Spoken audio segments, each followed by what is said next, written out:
Hokejoví fanúšikovia už určite netrpezlivo čakajú na prvé hokejové zápasy, ale určite sa aj tešia na zrekonštruované priestory zimného štadióna. Čo všetko sa na zimnom štadióne urobilo? Tak na zimnom štadióne sa hlavne orientovali tie rekonštrukcie pre divákov. My sa nachádzame na novej tribúne s označením D. Je to tribúna na státe, ktorá vlastne vznikla v rohu sedenia tribúny A, kde miesta boli len minimálne využívané, a to len v čase najväčšieho náporu na zápasy. Z dnešného pohľadu, ako myslím, že vidieť aj z tohto záberu kamery, to budú jedny z najkrajších miest na státie, pretože je z nich veľmi pekný pohľad na ľadovú plochu. Tým sa troška aj zvyšuje kapacita nášho štadióna.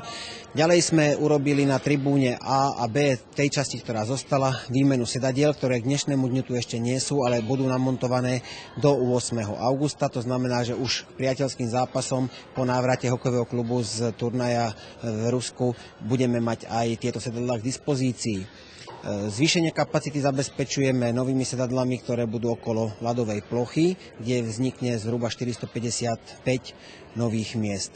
Ďalej sa môžu naši návštevníci tešiť na to, že sa rozšíri počet bufetov. Pod tribúnami D a E novými budú nové bufety, ktoré prenajímateľ slúbil, že k prvému majstrovskému zápasu určite spustí. Takže dá sa predpokladať, že sa na štadióne mohli mať 4 až 6 bufetov v priebehu tejto sezóny, pretože ešte aj po začatí sezóny sa budú dokončovať nejaké práce rekonštrukčné na priestoroch, ktoré v súčasnosti sú ešte prenajaté firmám s farbami, lakami a s nejakými tými vinárskymi potrebami. Tieto prevádzky končia a vlastne štadión, alebo respektíve tie obslužné plochy štadióna sa o toto rozšíria, kde sa perspektívne budú ešte aj ďalšie sociálne zariadenia a samozrejme bufety, tak aby za tých 15 minút prestávky bolo čo najviac návštevníkov obslúžených, aby si mohli niečo zakúpiť na občerstvenie, na zohriatie a tešiť sa na ďalšiu tretinu zápasu.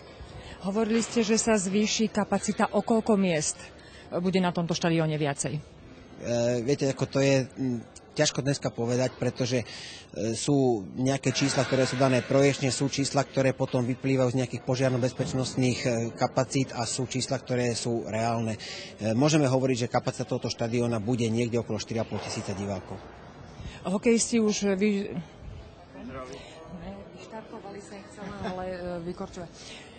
Hokejisti už vykorčulovali na ľad, už prebiehajú tréningy. Ako sú spokojní s kvalitou ľadu?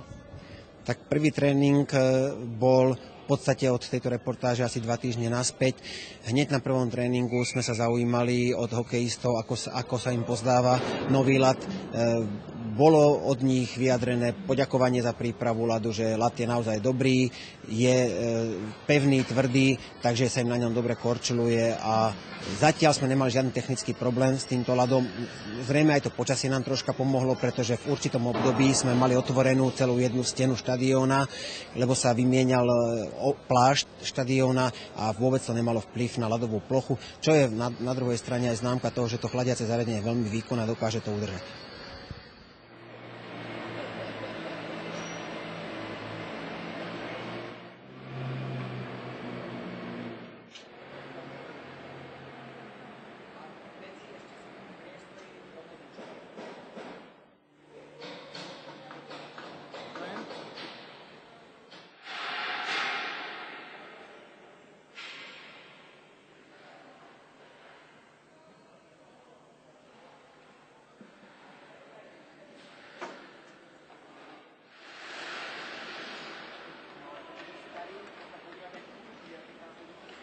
Pôjdem. Dobre.